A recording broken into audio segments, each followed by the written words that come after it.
Wow!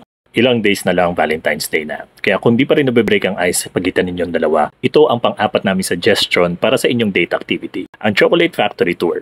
Sa Godel Chocolate Factory ito sa may Parañaque. 950 pesos per person yung tour kung saan matututunan nyo ang buong proseso ng paggawa ng mga tsokolate at iba't ibang produkto galing sa kakao. You know, yung sweet brown thing na laging binibigay o tinatanggap noong unang panahon kung kailan uso pa yung ligawan. Sa waiting area pa lang, may unlimited hot and iced choco drink na. Bago pumasok sa factory, pagsusuotin muna kayo ng protective suit para di makontaminate ang mga tsokolate. Nakakamanghang malaman yung mga maliliit na detalye sa likod ng mga bagay na di natin pinapansin kahit lagi nating nakikita. Gaya yung dinidate mo. Alam mo na ba birthday niya? Saan probinsya niyan? May criminal record ba yan? Mahal ka ba niya talaga? Ilan sa matututunan nyo dito ay ang kaibahan ng real at compound chocolate. Paano naging white ang white chocolate? At kung bakit iba-iba ang lasa ng iba't ibang brand ng chocolate. Habang naglilibot, maya't maya may chocolate tasting din. Bukod sa tour, bibigyan din kayo ng chance para mag-customize ng sarili ninyong chocolate bar. Engaging activity ba kamo? E di gawan nyo ng chocolate ang isa't isa para masukat kung gaano nyo kaalam ang taste ng inyong partner. To book a reservation, you need to register on their website which we will link in the description. May schedules din ang kanilang factory tour, so better plan ahead before going. I-book mo na ito for your Valentine's Day itinerary. Sabay like and follow na rin para sa part 5 ng aming date suggestion.